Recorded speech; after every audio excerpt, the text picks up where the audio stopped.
Good morning, student. Gyanjyoti digital ক্লাছলৈ সকলোকে স্বাগতম জনাইছোঁ। আমি পঢ়ি আছিলোঁ, আঁকি আছিলোঁ কি অৱতল দাপনত গঠিত ৰশ্মি চিত্ৰ অলৰেডি আঁকা হৈ গৈছে কেইবাটাও। এতিয়া নেক্সট আমি আঁকিব গৈছোঁ। আগত আমি ক'ত আঁকিছিলোঁ? ভাস্কেনত আঁকিছিলোঁ যে লক্ষ্য বস্তু যদি আমাৰ ভাস্কেনত থাকে এইখিনিলৈকে হৈ গ'ল। আমি লাষ্টৰ ফালৰ পৰা আহি আছোঁ, অসীমত দিলোঁ, অসীমৰ পৰা ভাস্কেনৰ বাহিৰত দি চালোঁ কি হয় গম পালোঁ। এতিয়া ভাস্কেনত দিলোঁ, গম পালোঁ।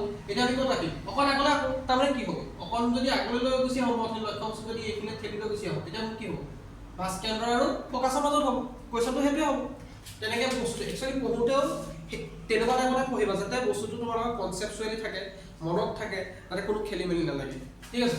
লক্ষ্য বস্তু যদি ভাস্কেন্দ্ৰ আৰু ফকাছৰ মাজত আঁকিম। লক্ষ্য বস্তু যদি ভাস্কেন্দ্ৰ আৰু ফকাছৰ মাজত থাকে তেন্তে কুৱেশ্যন দি থৈছোঁ আৰু এতিয়া হ'ল কি মোক ক'ত ক'লে ভাস্কেন্দ্ৰ আৰু ফকাছৰ মাজত আঁকা। ভাস্কেন্দ্ৰ আৰু ফকাছৰ মাজত মোলেতো ৰৈ থাকিব কোনো প্ৰয়োজনেই নাই। দিলোঁ আমি আঁকিলোঁ, এইটোক এ ধৰিলোঁ, এইটোক বি ধৰিলোঁ, আঁকি দিলোঁ। প্ৰথমটো ইয়াত গ'ল, চবে জানেই কেনি পাৰ হ'ব, ফকাছেদি পাৰ হ'ব। আগৰকেইটা ছবিতকৈ এইটো অকণমান ডিফাৰেণ্ট। আগৰকেইটা ছবিৰ লগত নিমিলে, কাৰণ কেলে আগৰটোত আমাৰ এইখিনি দিওঁতেও আমি ফকাছেদি এনেকৈ পাৰ কৰিছিলোঁ। এতিয়া আমি ফকাছেদি যদি পাৰ কৰোঁ কথা একেটাই হ'বগৈ, একো নহ'ব। তেনেকৈ ইয়াত অকণমান সলনি হয়। সলনি কেনেকৈ হয় মই দেখাই দিছোঁ। এইখন অকণমান মোৰ ডাঙৰ থাকিব লাগিব।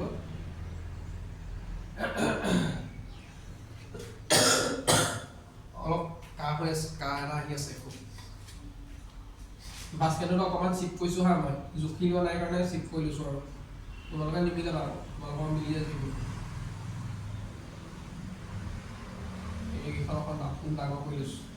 এতিয়া চোৱা নেক্সট কি হ'ব, আমাৰ এইডাল যে এডাল আছিলে, আমি ইয়াতে এইফালেতো এনেকৈ ৰশ্মিডাল নিব নোৱাৰোঁ, এইফালে ভাস্কেন্দ্ৰ আছে, এইফালেতো ইয়াৰ দি নিলেতো কোনোৱে লাভ নহ'বগৈ এইফালে দি নিলে। তেতিয়া সেইটো কাৰণে এতিয়া আমি কেনি নিম? এই ৰশ্মিডাল এই ভাস্কেন্দ্ৰটোৱে পাৰ কৰিব লাগিব। সেইটো কাৰণে কেনি যাব? প্ৰথমেই দাপোণত পৰিব, দাপোণত পৰি আকৌ সি উভতি আহিব, দাপোণত পৰি উভতি আহিব, কেনি আহিব?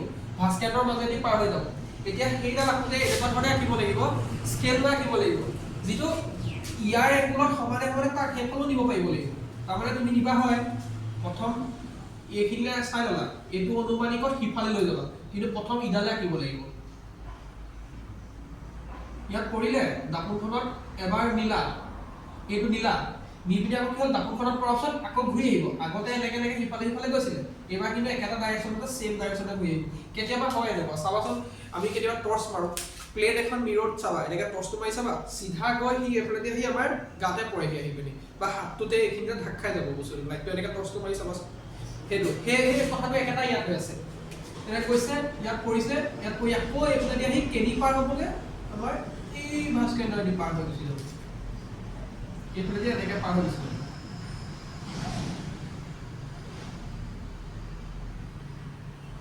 তেনেকৈ পাৰ হৈ গ'ল, এইটো কেনি গ'ল? সিফালে গ'ল, আকৌ এইফালে উভতি আহিলে। তাৰপৰা এইডালটো আছে আমাৰ, ভিডিঅ'টো আহি আছে, এইডাল এনেকৈ দি দিলা, পানী দিলা। তোমালোকৰ সমানকৈ আঁকিম আৰু মই অলপ মিলাইছোঁ আৰু এইটো মিলাবই লাগিব, উপায় নাই। মই হাতে আঁকা, স্কেল পেঞ্চিল নাই পাই। তেতিয়াহ'লে মোৰ এতিয়া প্ৰতিবিম্বটো ক'ত ওলালে? এইটো মোৰ বি আছিলে, প্ৰতিবিম্বটো মোৰ ভাস্কেন্দ্ৰৰ বাহিৰত ওলাই আছে এইটো। এতিয়া ইয়াতো আমি ক'ব পাৰোঁ কি হৈছে, ক'ব পাৰোঁনে? লক্ষ্য বস্তু যদি মই ভাস্কেন্দ্ৰ আৰু ফকাছৰ মাজত লৈছোঁ, তেতিয়াহ'লে মোৰ প্ৰতিবিম্ব ক'ত ওলাইছে? এই ভাস্কেন্দ্ৰৰ বাহিৰত ওলাইছে। এইটো মোৰ এ ডেছ, এইটো মোৰ বি ডেছ। মানুহটো মূৰটো সেই বিটো, ইয়াত মানুহটো মূৰটো বি ডেছটো তলত আছে। তাৰমানে কি হৈছে? উল্টা হৈছে। এইটো তুলনাত এইটো ডাঙৰ নে হ'ব? দেখাতে গম পাইছে এইটো ডাঙৰ। এতিয়া লিখা আৰু প্ৰতিবিম্ব ক'ত আছে? প্ৰতিবিম্ব এইটো লিখি ল'ব, চৰি এইটো মই লিখি দিছোঁ। লক্ষ্য বস্তু যদি ভাস্কেন্দ্ৰ আৰু ফকাছৰ মাজত থাকে তেন্তে কি হ'ব? প্ৰতিবিম্ব ক'ত হ'ব? ভাস্কেন্দ্ৰৰ বাহিৰত হ'ব। কোনোবাই ভাস্কেন্দ্ৰটোক চি বুলিও ক'ব পাৰিব, একো প্ৰব্লেম নাই। ভাস্কেন্দ্ৰ কোনোবাই আকৌ চিৰ বাহিৰত বুলি ক'ব, কিতাপত চিৰ বাহিৰত বুলি দিছে, কোনো ভয় খাব নালাগে আৰু একো নাই। ভাস্কেন্দ্ৰৰ বাহিৰত থাকিব। আকাৰটো কেনেকুৱা হ'ব? ডাঙৰ হ'ব। ডাঙৰটোক আমি আকৌ বেলেগ এটা কথাই কওঁ, বিবৰ্ধিত বুলি কওঁ। বিবৰ্ধিত, ডাঙৰ, বিবৰ্ধিত। এতিয়া কোনে কোনটো লিখিব?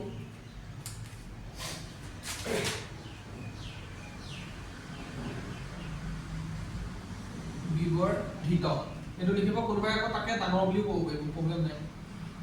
ডাঙৰ। প্ৰকৃতি কি হ'ব? সৎ নে অসৎ? সতেই হ'ব। সৎ। ওলোটা নে? ওলোটা। সেইটোতো কাৰো প্ৰব্লেম নাই বুলি মই ভাবিলোৱে আৰু। গতিকে এই ষ্ট্ৰাকচাৰ যদি দিয়ে, ইয়াত অকণমান চেঞ্জ হয়, ইয়াৰ পিছত যিটা ষ্ট্ৰাকচাৰ হয় এনেকুৱা টাইপতে সলনি হ'ব। এনেকৈ দিম, প্ৰথম তালৈ যাব, তাত গৈ গুচি আহিব। এইডালতো প্ৰব্লেম নাই, প্ৰথম এইডাল একে চেম থাকিব চবৰে।